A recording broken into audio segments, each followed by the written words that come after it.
I watched my father die at 68. Heart attack gone in minutes. My mother made it to 94.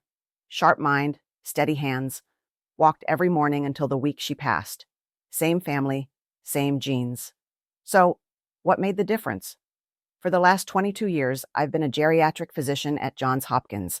I've examined over 8,000 patients past the age of 72, and I've discovered something the medical textbooks don't tell you. 5 body signs predict exactly how long you'll live after 72. Not your cholesterol, not your blood pressure. 5 signs you can check yourself right now in under 10 minutes. Mrs. Patterson came to see me last year. She was 73. Her daughter brought her in worried. "Mom's slowing down, Dr. Chen. I think she's declining." I examined Mrs. Patterson, ran the usual tests. Everything came back normal. But I checked her 5 signs. 4 out of 5 were failing. I told her daughter, "If nothing changes, your mother has maybe 3 years." The daughter started crying. But Mrs. Patterson looked at me and said, "What do I need to do?" I taught her 5 exercises, 5 minutes each day. That was 11 months ago. Last week, Mrs. Patterson walked into my office alone. No cane, no daughter. She'd driven herself 40 minutes. "Dr. Chen, I feel 50 again." What changed? She fixed her 5 signs. Before I reveal these 5 signs, you need to understand something. After 72, your body doesn't fail randomly. It follows a pattern, a specific sequence. Most doctors miss this because they're looking at individual organs, heart, lungs, kidneys. But your body is a chain. When one link weakens, the whole chain collapses. These 5 signs tell you which links are weakening right now. Fix them before they break. And you can add 10, even 20 years to your life. Ignore them and you'll be in a nursing home within 5 years. I've seen it happen hundreds of times. Sign number 1, your grip strength. I know what you're thinking. Grip strength. That's it. But listen to this. A study from the University of Michigan followed 6,000 seniors for 15 years. The ones with weak grip strength at 72 had 4 times the mortality rate by 85. 4 times. Why? Because grip strength doesn't just measure your hand, it measures your entire muscular system. When your grip weakens, it means muscle mass throughout your body is declining. Your legs, your core, your heart. Yes, your heart is a muscle too. Let me tell you about James. He was 74 when I met him, retired accountant. He came in complaining about fatigue. Can't seem to do much anymore. "Doc," I asked him to squeeze my fingers as hard as he could. Barely felt it. "James, when's the last time you opened a jar without help?" He thought about it. "Maybe 6 months ago. My wife does that now." That's when I knew James had maybe 4 years left if nothing changed. His grip strength was 15 kilos. Normal for a 74-year-old man is 35 to 40 kilo, half of what it should be. Here's how you test your grip strength at home. You don't need fancy equipment. Take a bathroom scale. Stand it upright against a wall. Press your palm into it as hard as you can. The number that shows up, that's your grip strength in kilogram. Men over 72 should hit at least 28 kilo. Women should hit at least 18 kilo. Below that, you're in the danger zone. James started doing what I taught him, hand exercises with a tennis ball. 3 minutes twice a day. 6 months later, his grip strength was 32 kilos. A year later, 38 kilos. He's 76 now. Still drives, still golfs, still opens his own jars. Sign number 2, how fast you walk. Not how far, how fast. There's a specific speed that separates the people who live to 90 from the people who don't make it to 80. That speed is 0. 8 ms, roughly 1. 8 mph. Sounds slow, right? But after 72, most people walk much slower than they realize. A study from the University of Pittsburgh measured walking speed in 2,000 seniors. The ones who walked faster than 0, 8 meters per second at age 75, had an 85% chance of being alive at 90. The ones who walked slower had only a 35% chance. Why does walking speed matter so much? Because it measures 3 critical systems at once. Your cardiovascular system. Can your heart pump enough blood to sustain movement?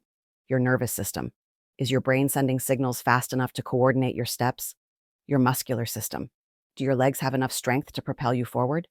When walking speed drops, it means all 3 systems are failing together. That's why it's such a powerful predictor. Margaret was 72 when her son brought her to see me. She's shuffling. Doctor takes forever to get anywhere. I timed Margaret walking 20ft. It took her 24 seconds. That's 0. 25 ms, less than a third of the survival threshold. "Margaret, do you feel unsteady when you walk?" She nodded. "Sometimes I think I might fall." Her slow walking wasn't just about weak legs. Her brain wasn't processing balance signals fast enough. Her heart wasn't delivering enough oxygen to her muscles. 3 systems failing. Here's how you test your walking speed.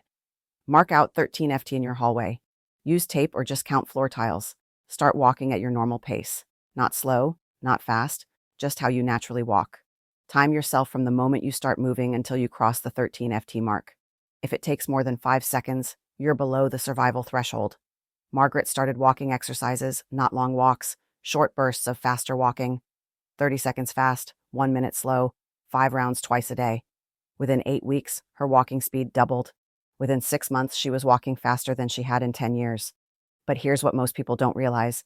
You can have perfect grip strength and perfect walking speed and still be headed for an early decline. Because the next 3 signs measure something completely different. They measure whether your body can actually repair itself, and that's where most people over 72 are failing without even knowing it. Sign number 3, how long you can stand on one leg. This test reveals whether your nervous system is aging faster than your body. Here's what I mean. Balance isn't about strength. It's about your brain communicating with your feet in real time. Every millisecond, sensors in your feet send signals to your brain. Your brain processes those signals and sends commands back to tiny muscles throughout your body. Stand still. Lean left. Compensate right. This happens thousands of times per minute without you thinking about it. But after 72, this communication system starts breaking down. The signals get slower, the processing gets delayed, the commands arrive too late. A study from the Mayo Clinic tested 5,000 seniors. They asked each person to stand on one leg with their eyes closed. The ones who could hold it for 10 seconds or longer had half the mortality risk over the next decade compared to those who couldn't. Half.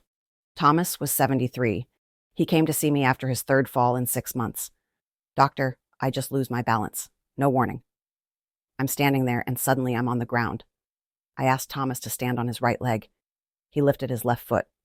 2 seconds later, he grabbed my arm to steady himself. Thomas, close your eyes and try again.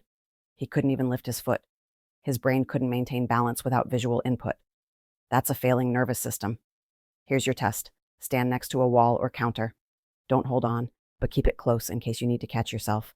Lift one foot about 6 in off the ground. Start a timer. If you can hold it for 10 seconds with eyes open, that's baseline. Now try it with eyes closed. If you can't hold it for at least 5 seconds, your nervous system is aging faster than it should. Thomas started balance exercises. Stand on one leg while brushing his teeth. Stand on one leg while waiting for coffee to brew. 30 seconds multiple times per day. After 3 months, Thomas could stand on one leg with his eyes closed for 12 seconds. His falls stopped completely. Sign number 4, whether you can get up from the floor without using your hands. This is called the sitting rising test. It predicts mortality better than almost any blood test. A Brazilian study followed 2,000 adults for 13 years. At the start, researchers asked each person to sit down on the floor and stand back up. They scored the movement. Every time someone used a hand, knee, or forearm for support, they lost 1 point. Perfect score was 10. 5 points for sitting down smoothly, 5 points for standing up smoothly. The results were shocking. People who scored 8 or higher had a 15% mortality risk over the next 6 years. People who scored 3 or lower had a 65% mortality risk. That's more than 4 times higher. Why does this matter so much? Because getting up from the floor requires strength, flexibility, balance, and coordination all at once. It's a full system test. Helen was 74. She told me she hadn't sat on the floor in 20 years. Doctor, if I get down there, I'm not getting back up. I asked her to try. She lowered herself using both hands and both knees. Getting down took 15 seconds and left her breathing hard. Standing up was worse. She rolled to her knees, grabbed a chair, pulled herself to one knee, then pushed up with both hands. Helen, when's the last time you played with your grandchildren on the floor? Her eyes filled with tears. I can't anymore. They ask me to play Legos and I have to say no. We started floor exercises. Every morning, Helen practiced sitting and standing, first with lots of support, then less, then none. It took 4 months, but eventually Helen could sit down and stand up using only one hand for balance. 6 months later, she sent me a photo. She was sitting on the floor surrounded by Legos, her grandson beside her, both of them smiling. Sign number 5, how well you sleep. Not how long, how well. Your body repairs itself during deep sleep. Cells regenerate. Toxins clear from your brain. Damaged tissue heals. But after 72, most people stop reaching deep sleep stages. They lie in bed for 8 hours, but only get 2 hours of restorative sleep. A study from UC Berkeley scanned the brains of seniors while they slept. The ones getting less than 90 minutes of deep sleep per night showed accelerated cognitive decline.